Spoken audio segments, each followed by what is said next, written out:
Ele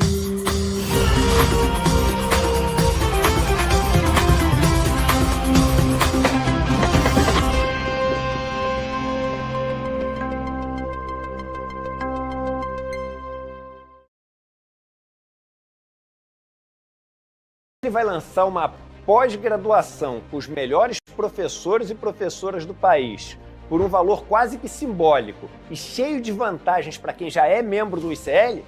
Fato ou fake? Pois é, difícil de acreditar, mas é fato. E é mais do que isso ainda, em parceria com a FESP, uma das maiores escolas do país, onde estudaram Darcy Ribeiro, Sérgio Buarque de Holanda, Florestan Fernandes. É isso mesmo, pós, reconhecida pelo MEC. É o próximo passo da revolução do ICL. Para você participar do lançamento, sabendo quais são essas pós, quais são os professores e professoras e as condições para você se inscrever e já no começo do ano que vem começar a cursar essa pós-graduação, que dia 28 de novembro, uma quinta-feira às 8 horas da noite, a gente vai estar junto para saber dessas novidades. Participe do novo passo da revolução.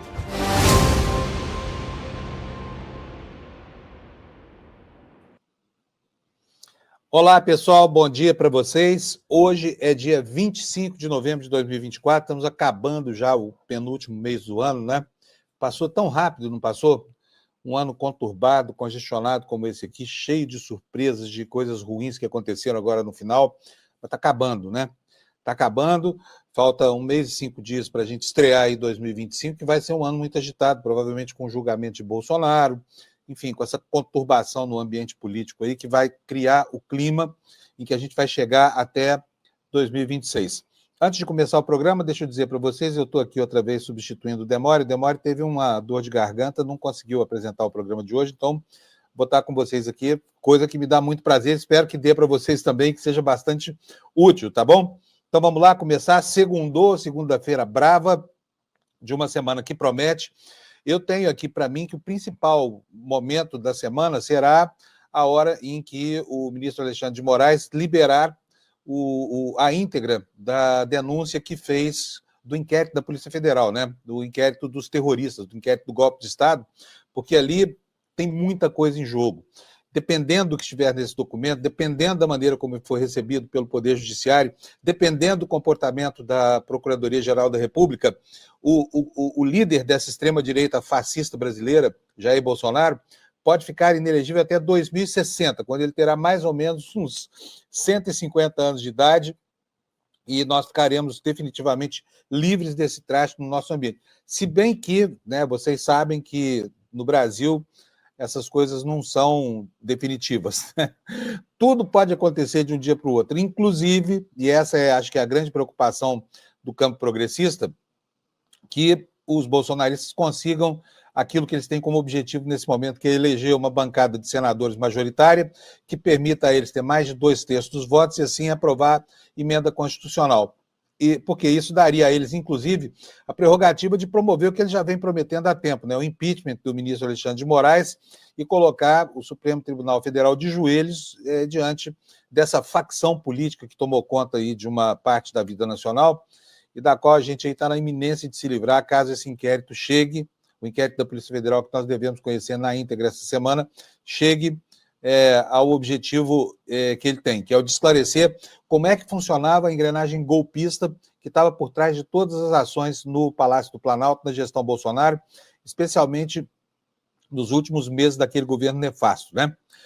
Antes de prosseguir, eu quero dar bom dia para todo mundo que já chegou por aqui, gente do Brasil inteiro. Quero dizer aqui bom dia para Ivelise de Curitiba, para a Sônia Nogueira, lá de Mogi das Cruzes, para o Fábio André, de Primavera do Leste, lá no Mato Grosso, enfim, para todos vocês que já chegaram e estão por aqui. Olha, vocês sabem que nós estamos vivendo uma primavera atípica, né? Por quê? Porque nós tivemos um inverno muito, muito quente e enfim, temperaturas de 40 graus, 36 graus, todo mundo torrou esse ano aqui. A gente ficou muito assustada com relação ao que está acontecendo com o clima do planeta e agora, para quem vive aqui no centro-sul do país, a situação se inverte.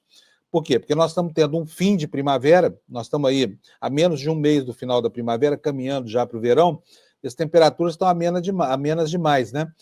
Essa noite, por exemplo, aqui em São Paulo, nós chegamos a 16 graus. O fim de semana foi um fim de semana de fresco para frio, o pessoal tirando os agasalhos dos casacos do armário, e estou imaginando aqui o que será do nosso verão. Será que nós, assim como tivemos um inverno quente, vamos ter um verão mais frio? Eu, que não gosto de calor, torço para que isso aconteça. Mas nós vamos ver aqui qual é a previsão do tempo do Instituto Nacional de Meteorologia, porque ontem foi um dia em que as tempestades trouxeram transtorno e perda de vidas, principalmente lá na minha cidade, Uberlândia, que é uma cidade que trata muito mal do seu planejamento urbano, e a população sofre as consequências porque as inundações que acontecem lá, onde chuvas torrenciais costumam cair, são sempre muito perigosas, né? E ontem morreu uma pessoa lá, daqui a pouco a gente vai ver isso, mas antes de mostrar para vocês, eu quero tratar aqui da previsão do tempo. Então, vou pedir para o Guilherme. Bom dia, Guilherme. Guilherme, que está lá em Porto Alegre, comandando aqui essa transmissão, para colocar para a gente aqui o compartilhamento de tela, que eu quero mostrar para vocês a previsão do Instituto Nacional de Meteorologia. Espera aí que eu vou voltar aqui para a página do INMET. Pode botar no ar, por favor, Guilherme? Olha, o dia hoje vai ser de muita chuva nessa faixa central do Brasil aí, que você pode ver, que vai desde o extremo oeste do Brasil até o extremo leste, passando por toda a faixa central, né? E no centrinho, onde você vê essa faixa laranja aí, nós vamos ter um dia de muita chuva. Tem até aqui um alerta do Instituto Nacional de Meteorologia, vale aqui para o centro-norte de Mato Grosso, para esse trecho aqui da divisa entre Goiás e Tocantins e para a faixa central e norte da Bahia. Aqui vai cair uma chuvarada, viu? O que diz o Instituto Nacional de Meteorologia? Chuvas intensas, isso aqui significa chuvas de até 100 milímetros, que é muita coisa, né? E o aguaceiro pode ser grande. Felizmente, essa aqui é uma região de baixa densidade demográfica e onde a chuva para a lavoura é uma chuva necessária. Deixa eu voltar para cá. Guilherme, primeiro você me confirma se a gente está conseguindo fazer o compartilhamento, porque quando eu vejo a mim mesmo aqui, eu não vejo o compartilhamento e vice-versa, tá? Então, confirma para mim aqui no nosso grupo. Eu vou continuar aqui. Olha, gente, ontem lá em Uberlândia, como eu falei, a minha cidade, aconteceu uma coisa trágica, terrível, que foi a inundação de uma avenida, que é a principal avenida da cidade, chama Rondon Pacheco. Ela também fica num vale. Uberlândia tem 26 nascentes de água, e essas nascentes todas confluem para um dos córregos lá, chamado Córrego São Pedro. Como a cidade é governada há 16 anos por um coronel chamado Odelmo Leão, que nunca ligou para planejamento urbano, que não deu a mínima para a ocupação desordenada dos bairros, para a impermeabilização absurda da superfície, essa água toda acaba escoando para essa avenida e as galerias que estão lá embaixo não dão conta desse volume de água e ela acaba sendo inundada. O que acontece? Toda vez que acontece isso é como uma tromba d'água, enche rápido demais, as pessoas que estão transitando nessa avenida não têm tempo de sair dos seus carros e acabam sendo arrastadas. Ontem morreu uma senhora lá em Uberlândia, e eu quero mostrar para vocês aqui o que foi que aconteceu com base em imagens que foram feitas lá pelas pessoas. Foi uma cena total de desespero. Gabriel, coloca no ar para mim, por favor, o compartilhamento. Vou colocar aqui para vocês. Olha, eu estou aproveitando aqui imagens de um site lá de Uberlândia chamado Uberlândia. Olha só.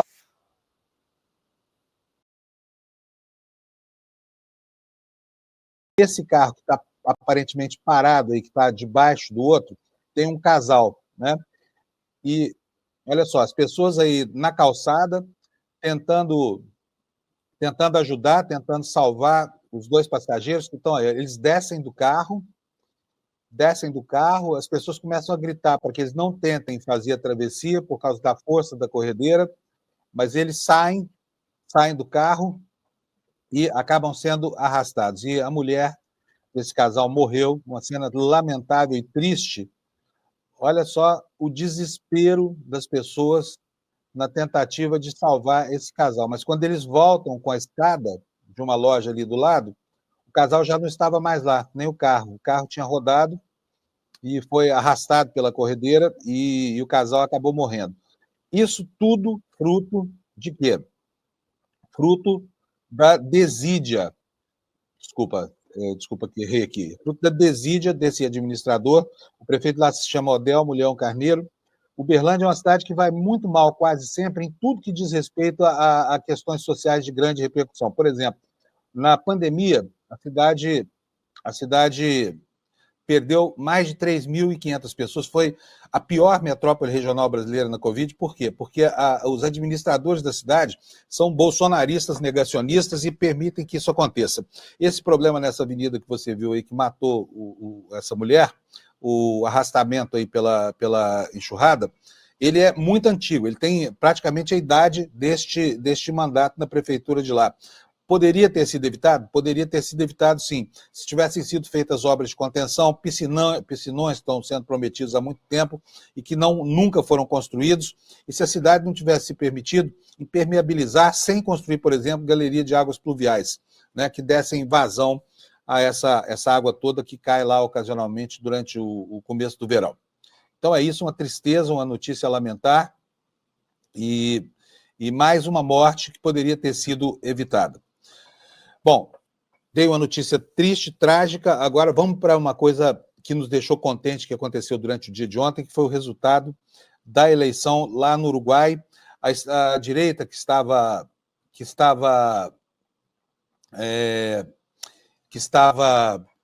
no poder já há quase 5 anos, né, foi de novo vencida pela esquerda progressista, pelo campo progressista lá no Uruguai, e o Yamandu Orsi, que era o candidato do Pepe Mujica, ele terminou vitorioso nessa eleição, e foi uma vitória comemorada por todo mundo, inclusive na Argentina, né? Eu vou compartilhar com vocês aqui as matérias que nós estamos vendo na imprensa uruguaia e também na imprensa argentina. A primeira reportagem é esta que vai para a sua tela agora. Gabriel, por favor, coloca aí para mim o compartilhamento. Olha, tá aí, ó, ampla, retoma o poder e Orsi promete que chamará o diálogo nacional outra vez. Já estou me avisando aqui que o compartilhamento não estava indo para o ar, agora já corrigi aqui, está tudo certo, você está recebendo aí. Bom, obrigado. Então vamos lá, para a matéria aqui, para o destaque da imprensa uruguaia, esse aqui é o jornal El País, lá de Montevidéu. A manchete é essa que você está vendo, Frente Ampla retoma o poder e Orsi promete que chamará o diálogo nacional uma outra vez, e vamos ver o que diz aqui o texto principal. Yamandu Orsi é o novo presidente eleito do Uruguai para o período 2025 a 2030. Como marcavam todas as pesquisas, o Frente Amplista se impôs sobre o candidato nacionalista Álvaro Delgado e o fez por uma diferença de mais de 95 mil votos, segundo dados da Corte Eleitoral, com 99,99% dos sufrágios já apurados. E aqui uma fala do Yamandu, uma fala conciliatória, que vai marcar o início do governo dele. Vou ser o presidente que convocará uma outra vez o diálogo nacional, por suposto, com os nossos planos, mas escutando a sociedade, disse o Orsi ontem, por volta das 21h30, perante uma multidão de militantes e bandeiras da Frente Ampla, em frente ao Hotel NH Colômbia, ao lado da Cidade Vieja, lá, Cidade Velha, que é o centro da cidade, né? E ele complementou: vou ser um presidente que constrói um país mais integrado, mais adiante das diferenças, com a superação das diferenças. Ninguém poderá voltar para trás, desde o ponto de vista econômico, social e também político, foi o que declarou o presidente eleito Yamandu Orsi, que leva de novo a esquerda e o campo progressista para o governo do Uruguai, depois de 5 anos do direitista Lacalle Pou. A vitória dele repercutiu, inclusive, em outros países. Eu vou mostrar para vocês aqui agora uma reportagem do jornal Página 12 da Argentina. A vitória está na capa do jornal, vou até pegar aqui na internet, porque eu tinha separado isso aqui, mas voltou. Quero mostrar para vocês aqui, pedindo para o Gabriel... não compartilha ainda não, peraí, deixa eu fazer direitinho aqui, porque senão as pessoas não vão ver o que eu estou querendo mostrar, tá? Mas na Argentina, a vitória do Yamandu Orsi foi comemorada como se fosse uma vitória dos candidatos da própria Argentina. Olha só, a capa do jornal Página 12, que é um jornal identificado com o campo progressista, traz aí a foto, né, da multidão aglomerada lá em frente ao Hotel NH, onde o Yamandu fez, então, o seu primeiro pronunciamento à nação. Vamos ver o que dizem aqui os argentinos sobre isso? Vamos ver? Vou colocar aqui a manchete para vocês do página 12, está aqui no alto da primeira página, né? Ganhou Orsi e a Frente Ampla volta a governar o Uruguai. Com 52,1%, o candidato superou o direitista Delgado, que obteve 47,9% na votação. Vou ser um presidente que construirá uma sociedade mais integrada, destaca aqui o jornal argentino, comemorando ele também a vitória do candidato Orsi, lá no Uruguai. Quer dizer, depois de um período de inflexão, a esquerda galga de novo essa posição tão importante, né, e devolve o Uruguai ao campo progressista, o que é ótimo. A gente há de se lembrar aqui que o Pepe Mujica, né, que virou uma espécie de emblema mundial, foi o presidente mais conciliador da história do Uruguai e conseguiu fazer caminhar teses para resolver problemas muito antigos, como, por exemplo, a questão da drogadição. Não ficou bem resolvido, a maneira como eles tentaram resolver o problema, principalmente do consumo da maconha, não gerou uma solução efetiva para o problema, porque não conseguiu reduzir significativamente o tráfico, mas a sociedade se preparou para enfrentar uma restrição absurda e para, de fato, dar andamento à solução para esse problema que assola todo o continente, né? Então, o Uruguai foi um país que avançou muito, depois retroagiu um pouco e agora volta para as mãos da centro-esquerda com Yamandu Orsi, o candidato Pepe Mujica. E aqui eu vou lembrar que o Mujica fez uma declaração muito bonita, todo mundo ficou emocionado há cerca de um mês, quando ele, ao pedir voto para o seu candidato, declarou, falou, olha, eu sou um velho, estou doente, provavelmente essa será a última vez que eu vou votar, porque eu estou morrendo. E recomendou o voto do Yamandu Orsi, o Mujica, que é uma figura muito querida no Uruguai, conseguiu, então, o intento de carrear a candidatura do seu candidato, né, e assim trazendo de volta ao poder o campo progressista para o poder no Uruguai. Então está aí, está feito aqui o registro, vou tirar aqui da tela, porque agora nós vamos passar a falar das coisas do Brasil, né? Gente, esta semana será uma semana super importante. Aguarda-se, né, o vazamento da íntegra do inquérito da Polícia Federal, que o ministro Alexandre de Moraes deve encaminhar ainda hoje ou amanhã para a Procuradoria-Geral da República.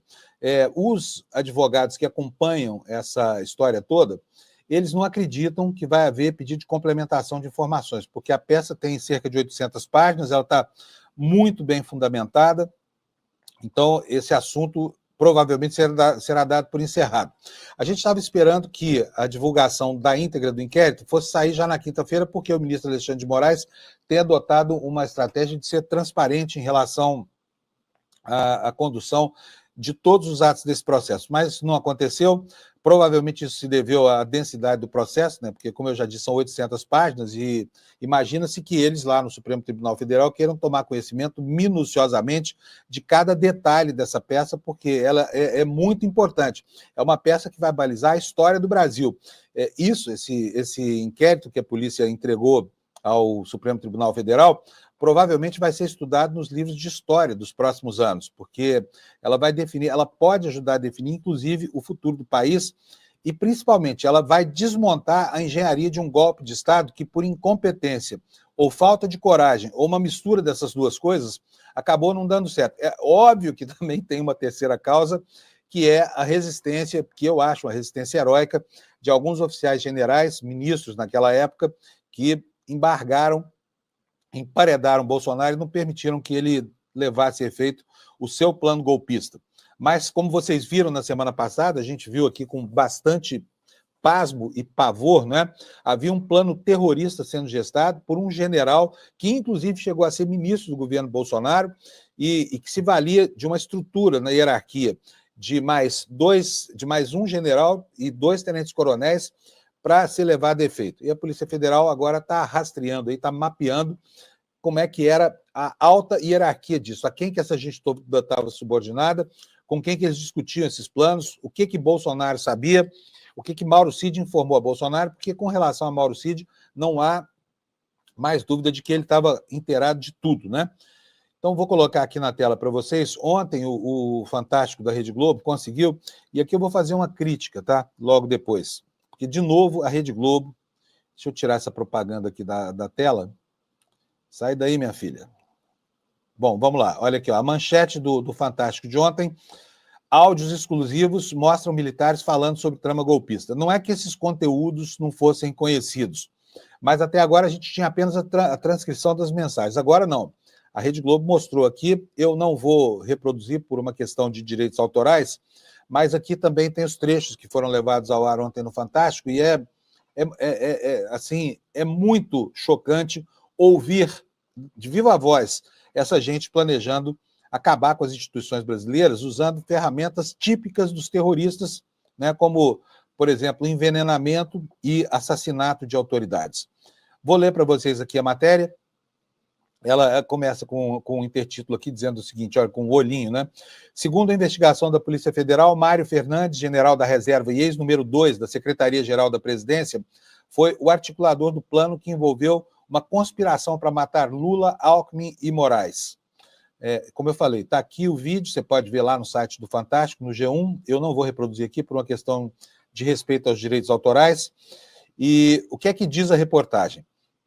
O Fantástico conseguiu, com exclusividade, acesso a 55 áudios que circularam em um grupo de militares de alta patente que, de acordo com a investigação da Polícia Federal, preparavam uma trama golpista após o segundo turno das eleições.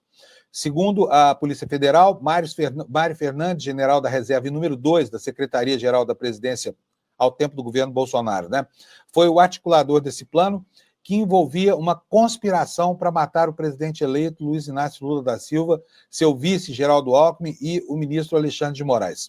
Faço aqui uma pausa para construir a minha crítica a essa história toda.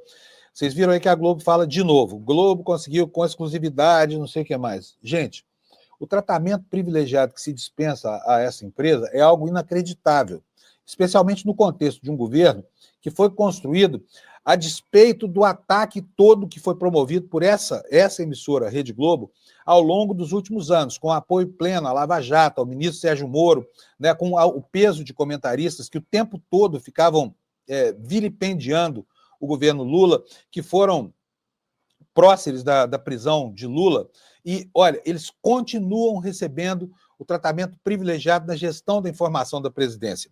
A gente vive, da presidência e dos órgãos auxiliares, como, por exemplo, a Polícia Federal, a gente vive aqui criticando a comunicação do governo Lula, porque realmente a comunicação do governo é uma porcaria.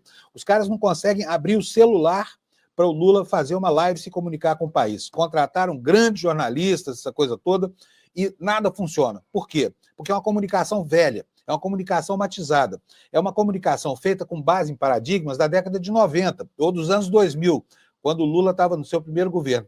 E ela consiste em basicamente duas coisas. Primeiro, distribuição de press release. Isso até mudou com o passar do tempo, porque hoje tem os grupos de WhatsApp e a imprensa pode receber o que é liberado para todo mundo ao mesmo tempo. Mas existe uma reserva estratégica de informação que sempre é servida aos mesmos de sempre, sabe? Sempre são eles que botam as mãos lá e não adianta. A gente pode morrer aqui de botar correspondente em Brasília, correspondente da Polícia Federal, de ter gente em tudo quanto é lugar, porque a informação não vaza. Não vaza, a não ser para a Globo. E aqui vou dizer mais. Por exemplo, vocês já repararam?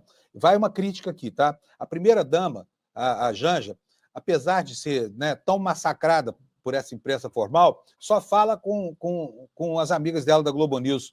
Isso é um total absurdo, porque se não muda o paradigma, não vai mudar o resultado da comunicação. E aí a gente começa a ver que o governo vai se inviabilizando eleitoralmente. Por quê? Por conta de episódios, como, por exemplo, essa cobertura do pacote de gastos, né? do corte de gastos que está sendo feito agora.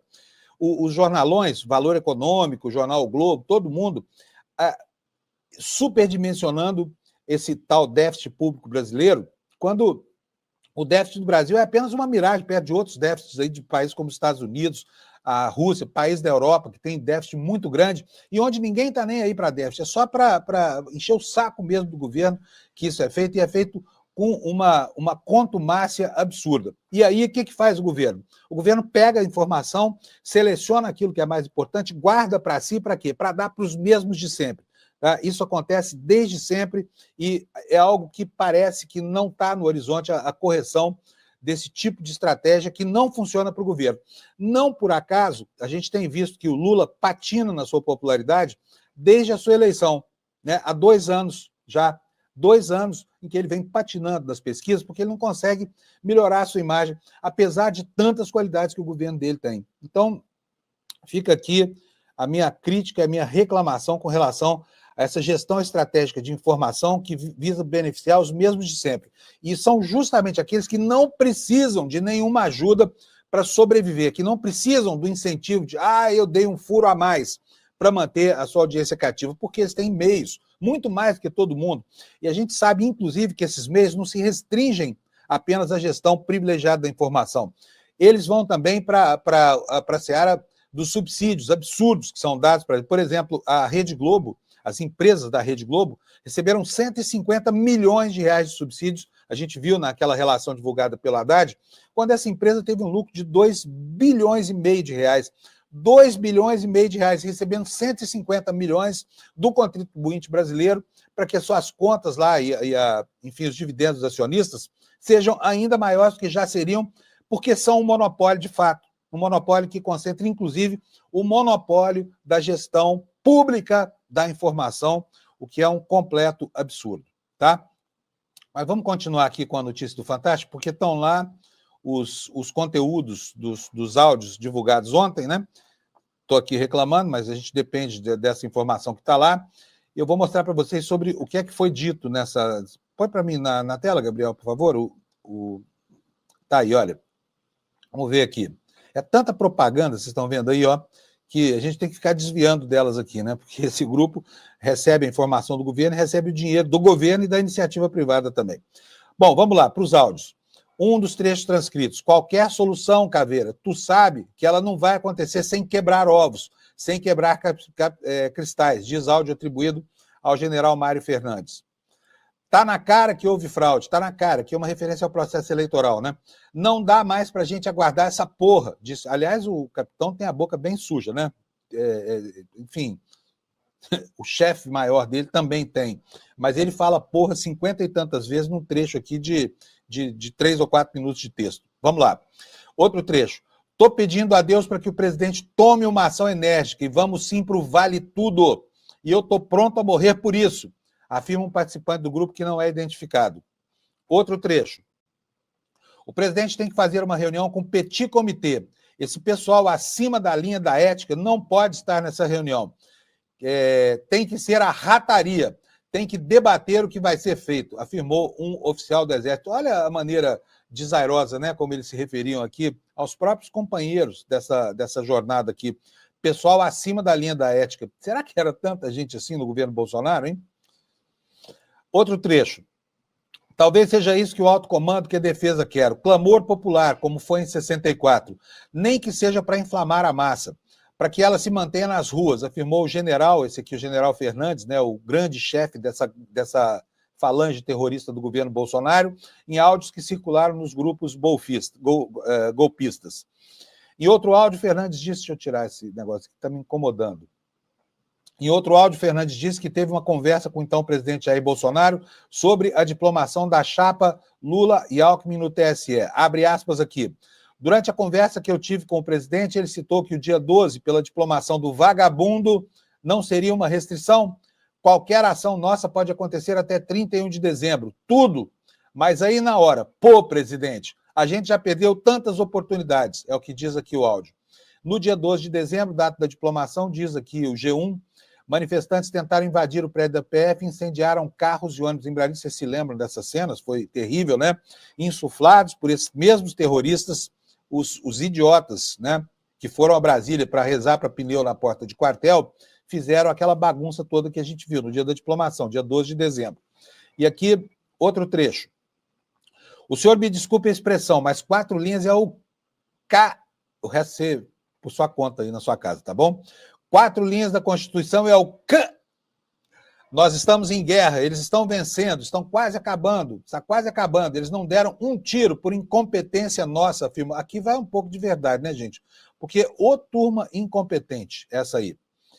Bom, esses são os trechos que divulgados ontem. Pode tirar esse comercial da Globo aí para a gente não reforçar mais ainda o caixa deles, Gabriel, por favor? Vou tirar eu aqui mesmo aqui. Então vocês viram aí onde é que a banda toca, né? Onde é que a banda toca.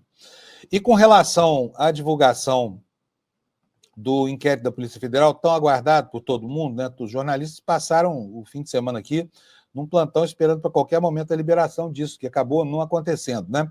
Não aconteceu por quê? Eu acho que é em função da densidade da peça. Acho que isso não vai ficar secreto para sempre, a gente vai tomar conhecimento, porque, repito aqui, o ministro Alexandre de Moraes tem sido bastante transparente com relação aos atos desse processo aí. Tudo aquilo que não merece ficar na gaveta para conhecimento só interno do judiciário, dos policiais e dos promotores, dos procuradores de justiça, tudo isso tem sido divulgado, então, por isso, seguindo essa mesma lógica, não há nenhuma razão para o ministro Alexandre de Moraes manter secreto aquilo. Mas vamos ver o que ele está planejando. Olha, matéria do jornal o Globo diz que o Alexandre de Moraes deve encaminhar um relatório sobre a trama golpista à Procuradoria-Geral já nesta segunda-feira e que a PF aponta indícios de que Bolsonaro sabia do plano para matar Moraes e Lula. O que é que diz a reportagem? O ministro Alexandre de Moraes, do Supremo Tribunal Federal, deve encaminhar ainda nesta semana o relatório da Polícia Federal do inquérito que apura a trama golpista para evitar a posse de Luiz Inácio Lula da Silva, do PT, e que indiciou 37 pessoas, entre elas o presidente Jair Bolsonaro. O ministro do Supremo, que é relator da investigação, afirmou a interlocutores que analisaria o documento com mais de 800 páginas antes de encaminhar para a Procuradoria. A expectativa entre integrantes do Supremo é que, diante do perfil rigoroso e minucioso de Moraes, esse envio à Procuradoria ocorra entre segunda e terça-feira. Portanto, eles devem ter passado o fim de semana todo deitados lá sobre essa peça, né? Não vou falar sentado sobre, parece que o cara está sentado em cima. Mas, enfim, debruçado sobre essa peça, porque, afinal de contas, são 800 páginas, né? Com acusações gravíssimas aqui. E o que pode acontecer agora? Uma vez enviada à Procuradoria-Geral da República, a Procuradoria se posiciona pelo oferecimento da denúncia, denuncia, e aí começa a fase propriamente dita do processo criminal, que é o momento de os acusados falarem, né? Até agora, como a gente sabe, só nesse inquérito aí dos atos golpistas, nós tivemos mais 37 indiciamentos, e nada diz que não haverá mais, hein? Aliás, as pessoas que participaram dessa intentona podem acabar se juntando ao rol dos atuais indiciados ao longo do processo, tá? Basta fazer um adendo à peça da Procuradoria. Mas, enfim, o que pode acontecer também é que a PGR entenda que há necessidade de mais elementos aqui, caso considere que alguma prova é frágil, e aí recomenda à Polícia Federal que investigue certos aspectos que eventualmente não ficaram muito claros, o que poderia arrastar um pouco mais ainda o fechamento desse caso. Mas isso não deve acontecer, especialmente porque as provas que foram coletadas, né, a partir daquilo que se conheceu na semana passada, são provas já bastante suficientes para manter essa turma na cadeia durante muitos e muitos anos, né? Prossegue aqui a reportagem do jornal o Globo. Se a PGR optar por seguir em frente com a acusação, o caso será remetido ao ministro Alexandre de Moraes, relator do processo do Supremo. Auxiliares da Procuradoria avaliam que é possível que a denúncia apresentada seja conjunta contra o ex-presidente, envolvendo também outras investigações em curso, como a das joias sauditas e a da fraude no cartão de vacina. Aliás, são acusações da maior gravidade, porque tratam de falsificação de documento público, atestado de vacina, tratam também da apropriação indevida, do roubo mesmo, né? Roubo não, vamos falar a palavra. Roubo é um tipo penal que envolve coação armada. É o furto por esses punguistas lá da Presidência da República, capitaneados pelo capitão Messias, de próprios da União, joias que ele recebeu, e o que se sabe pode talvez indicar que havia um modo de operação, um modus operandi aí, que não foi identificado até o momento, mas que leva a crer que outros presentes podem ter ido parar, né, ou no bolso do Bolsonaro, ou então em lojas americanas, que, como se viu, vendiam essas coisas que o Bolsonaro ganhava, que o Estado brasileiro ganhava na figura do presidente da República e que foram apropriadas pelo presidente e família, né? Prossegue aqui o texto da matéria do Globo. A expectativa é que, assim que a denúncia chegar à corte, Moraes leve o recebimento da acusação para julgamento pela primeira turma do Supremo Tribunal Federal. O colegiado é presidido por Zanin e, além de Moraes, é integrado pelos ministros Carmen Lúcia, Flávio Dino e Luiz Fux. Dino e Zanin foram indicados pelo presidente Lula em seu terceiro mandato.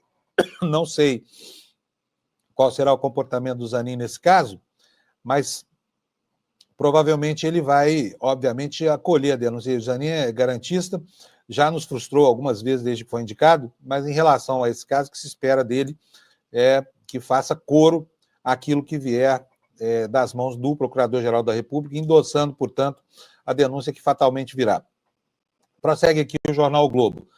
Caso os ministros decidam pelo recebimento caso os ministros decidam pelo recebimento da denúncia oferecida pela PGR, Bolsonaro e os demais indiciados viram réus e, a partir daí, iniciam o andamento do processo. Nesse estágio, tanto Bolsonaro quanto os demais réus poderão apresentar as suas defesas ao Supremo e indicar testemunhas. Como eu falei, tenho aprendido isso com os criminalistas, o processo, a hora do processo, a partir da denúncia, é a hora de o réu falar. Vai ser confrontado com as evidências que foram coletadas pelo Ministério Público e pela Polícia Federal e vai ter que explicar aquilo e depois será julgado. Vamos continuar aqui com a leitura do texto do Globo. Bolsonaro e outras 36 pessoas, a maioria militares, foram indiciados por crimes de tentativa de golpe de Estado, abolição do Estado Democrático de Direito e organização criminosa. Segundo a investigação da PF, o plano de tomar o poder e manter Bolsonaro na presidência envolvia matar o presidente Luiz Inácio Lula da Silva, o vice-presidente Geraldo Alckmin e o ministro Alexandre de Moraes no final de 2022. O documento com o planejamento dos assassinatos, balizado de punhal verde e amarelo, foi impresso no Palácio do Planalto pelo então número 2 da Secretaria-Geral da Presidência da República, o general Mário Fernandes, que foi preso e indiciado. Este é o chefe dessa falange terrorista, a serviço de Bolsonaro. A investigação aponta que em 16 de dezembro de 2023, o militar fez 6 cópias do arquivo e que, para os investigadores, indica que seriam distribuídas em uma reunião. Vou fazer uma pausa aqui, porque eu quero fazer um comentáriozinho com vocês. Vocês já repararam na coincidência quase cabalística, né, que cerca aí o governo Bolsonaro? Por quê? Bolsonaro, não é que ele nasça para o mundo da política a partir do momento da facada, mas ele vira um candidato viável a partir daquela facada que tomou do Adélio, aliás, da qual muita gente ainda hoje duvida, mas, enfim, eu não duvido da facada. E aquela facada coloca Bolsonaro como candidato elegível e ele acaba ganhando a eleição. Portanto, o Bolsonaro que a gente conhece hoje, que tem pouquinho, antes era só um deputado chinfrim lá do Baixo Clero, a quem ninguém dava a menor importância, nem eu como repórter em Brasília, nem ninguém. Só o CQC lá da Band é que dava importância. Por quê? Porque é por causa do besteirol político que ele falava. Acho mesmo que nem Bolsonaro sabia que podia chegar tão longe naquela altura do campeonato, mas vinha lá urdindo, né, tramando, e tinha a parte da escatologia da imprensa que utilizava os seus faniquitos como matéria-prima para os programas de humor. Até então era só isso. A partir da facada, ele vira um candidato viável. Então, o Bolsonaro nasce, como nós o conhecemos hoje, na facada.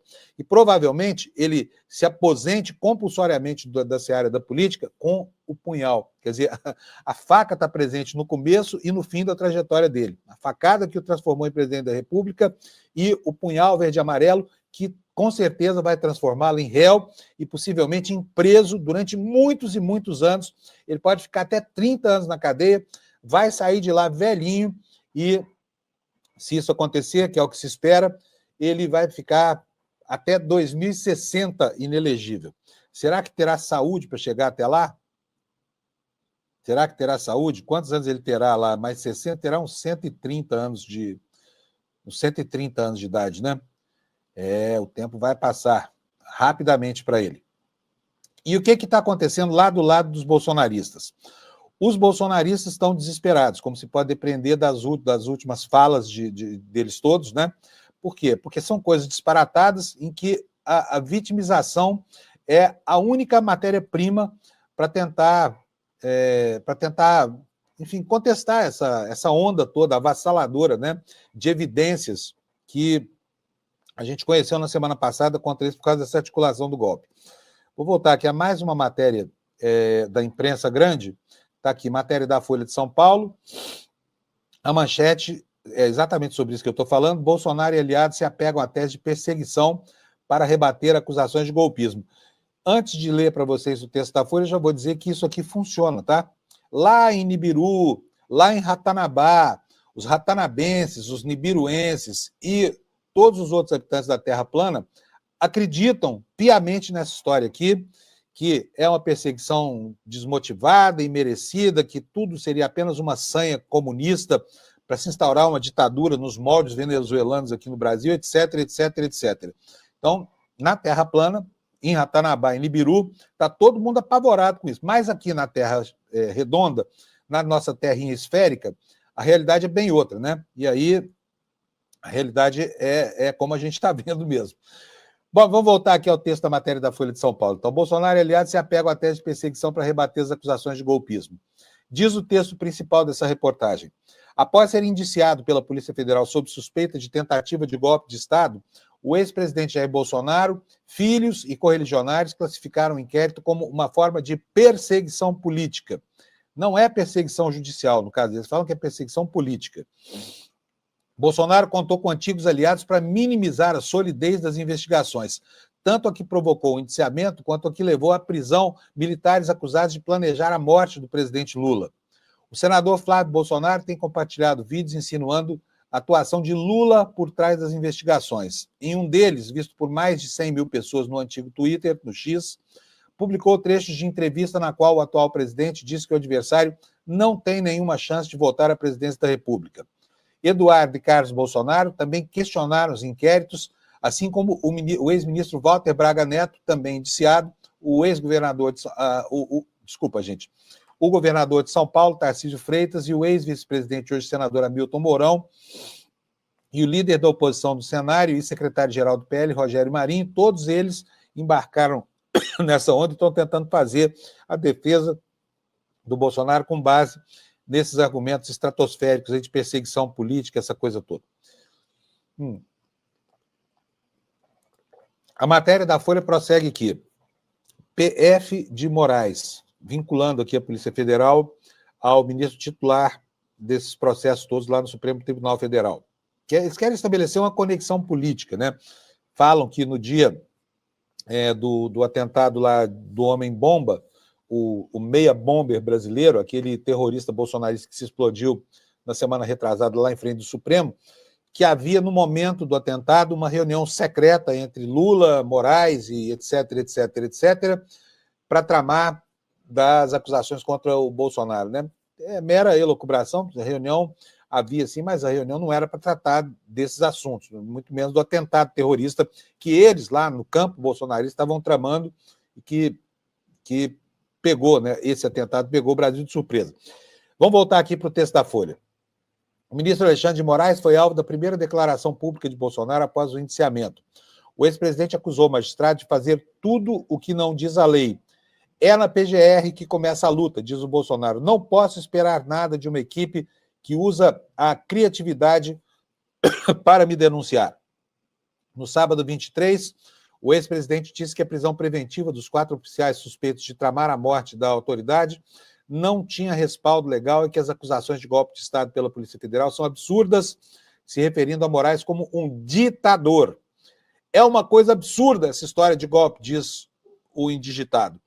Vai dar golpe com o general da reserva, 4 oficiais superiores? Pelo amor de Deus, quem é que estava coordenando isso? Cadê a tropa? Cadê as Forças Armadas? Poxa, pelo amor de Deus, não fique botando chifre em cabeça de cavalo. Foi o que disse o Bolsonaro.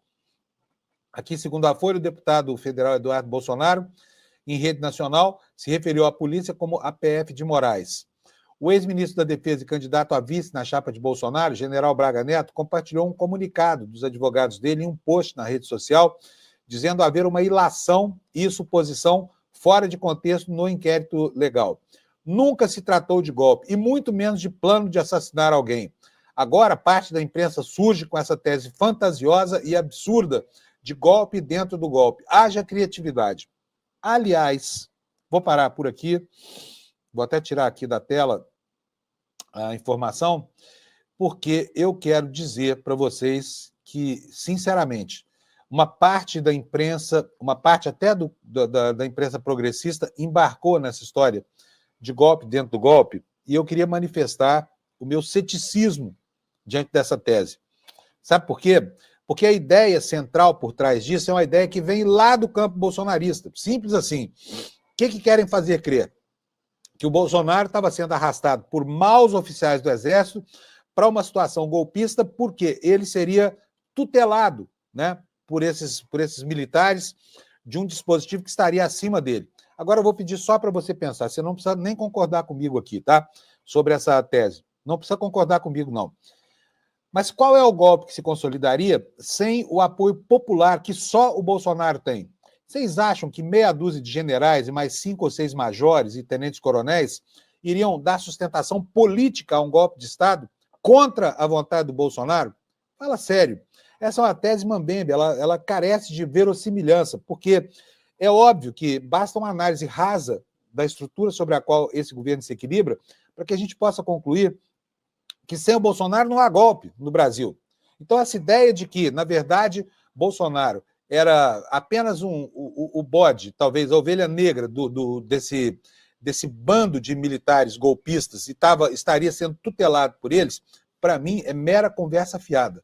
Sabe? Não faz nenhum sentido, porque, eu repito, não existe condição de golpe no Brasil por essa turma sem a popularidade do Bolsonaro. Imagine o que é um golpe à revelia de Bolsonaro. Então, essa tese, para mim, ainda tem que se provar, ela não tem pé nem cabeça e não vai prevalecer, porque ela é tão inverossímil. Agora, o que me espanta é que tem gente embarcando nessa canoa furada. Vou tomar mais um golinho de água aqui. Não é mole, olha, o Leandro Demore é um herói, viu? Porque falar que 1 hora inteira sem descansar sozinho é duro. Já são 48 minutos aqui, a garganta começa a pifar. Vou colocar na tela para vocês agora uma informação sobre as campanhas, sabe? A gente fica falando aqui, vocês se lembram que antes dessa campanha a gente noticiou várias vezes aqui que o fundo eleitoral de 5 bilhões era um recorde histórico, nunca o Estado despendeu tanto dinheiro para campanhas eleitorais ao nível dos municípios, e que isso iria, né, girar uma montanha de recursos aí para tentar eleger prefeitos aí de situação de oposição, embora eu desconfie aqui que o grande cabo eleitoral desse ano não foi nem essa verba que chegou, porque a verba formalmente já chega atrasada, né? As campanhas começam com 1 ano de antecedência, normalmente as campanhas começam em agosto do ano anterior ao ano da eleição, nessa fase da pré-campanha.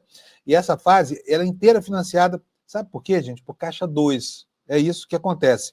Toda essa fase da pré-campanha. O dinheiro da campanha só chega a partir do momento que as convenções indicam os candidatos e que é feita a abertura da conta da campanha e que a campanha ganha o CNPJ. É só a partir daí, a partir de 15 de agosto, que esse dinheirão todo, 5 bilhões, entra no cofre das campanhas. Mas, vejam só o que foi o mercado das eleições. As campanhas contrataram 1.200.000 pessoas nas eleições e despenderam 1,9 bilhão do fundo eleitoral. O principal serviço pago foram atividades de rua e militância, que geraram 669.000 postos de trabalho, segundo prestações de contas. O que diz aqui a matéria? Esther Brum, 20, soube da chegada de uma equipe da campanha do prefeito eleito Netinho dos Reis, no Parque Vila Nova, comunidade onde mora em Duque de Caxias, na Baixada Fluminense. Eles procuravam pessoas sem emprego fixo para trabalhar durante a eleição. Esther, então, anotou o nome na lista de candidatos e foi uma das escolhidas. Além dela, a irmã e a mãe também conseguiram um emprego temporário.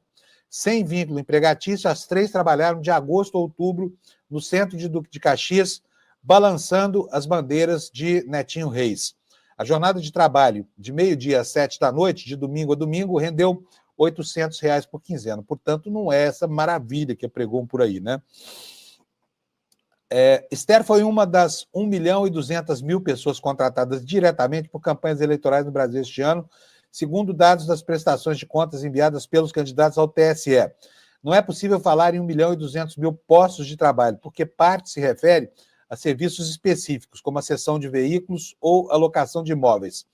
Mais da metade dos contratados, cerca de 669 mil, porém, atuou em atividades de militância e mobilização de rua, de acordo com dados do TSE. Mas o número real de pessoas envolvidas nas ações de campanha de rua seria ainda maior, já que muitos deles foram incluídos nas prestações de contas de forma genérica, como despesas com pessoal.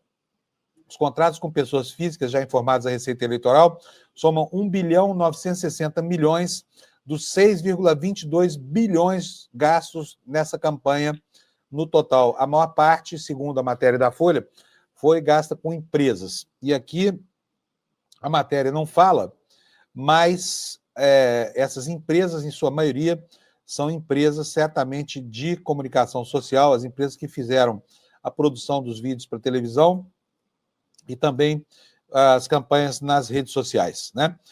Vamos tratar agora sobre as emendas de bancada, as emendas PIX, as emendas, porque tudo isso está sendo objeto de regulação lá em Brasília. Eu vou parar aqui a tela que eu estava compartilhando com você para apresentar uma tela nova, porque esse assunto ainda está em voga lá em Brasília. Essa semana vamos ter novidades com certeza. Olha aqui, ó, o Globo traz uma matéria dizendo que a nova regra das emendas fortalecem os líderes, né? E já abriram disputas acirradas lá em Brasília pelo controle desse dinheiro. Vocês sabem que o Brasil inventou uma espécie de parlamentarismo orçamentário e, né, as emendas que os deputados mandam sem nenhum critério para suas bases correspondem hoje a 50 bilhões de reais. É uma grana preta, é muito dinheiro. Vocês estão vendo aí que o mercado cobra do governo um corte de gás aí de 20, 30 bilhões de reais, e já é muita coisa, hein? Cobram esses cortes nas áreas sociais, né? Ninguém fala de cortar juros, mas nas áreas sociais, não, vamos cortar, porque, afinal de contas, é dinheiro de pobre pode ser cortado do orçamento, não vai fazer falta nenhuma para nós, que somos banqueiros. Mas o controle dessas emendas dos parlamentares muda de mão, sai das comissões, né? Sai dos presidentes de comissões e passa para a mão dos líderes dos partidos, porque são eles que vão ter como indicar as emendas que terão que ser pagas obrigatoriamente pelo governo ou não. E aí, daí essa matéria do Globo, influência extra, nova regra de emendas, fortalece os líderes nas bancadas partidárias e acirra disputas. Como vocês sabem, as lideranças vão ser renovadas agora no comecinho do ano parlamentar, em fevereiro, junto com a eleição dos presidentes das casas, muda também o Colégio dos Líderes, né? E o Globo, sobre isso, diz o seguinte: instado pelo Supremo Tribunal Federal a rever critérios de indicação de emendas, o Congresso incluiu nas novas regras aprovadas semana passada um mecanismo que, na prática, dá mais poder à figura do líder da bancada partidária para definir o destino dos recursos públicos no orçamento. O resultado da mudança, e aqui o que eu falei, é o acirramento da disputa interna entre os parlamentares para saber quem assumirá os postos de liderança no ano que vem, quando haverá a eleição dos novos representantes. O projeto aprovado delega ao líder do partido indicar as chamadas emendas de comissão, estimadas em 11 bilhões e meio de reais no meio, 11 bilhões e meio de reais no ano que vem. Pelo formato, cada colegiado deverá chancelar a proposta, mas essa definição costuma ser feita por meio de acordo com grande influência dos líderes. O novo modelo para emendas de comissão foi aprovado após as críticas sobre a falta de transparência da modalidade.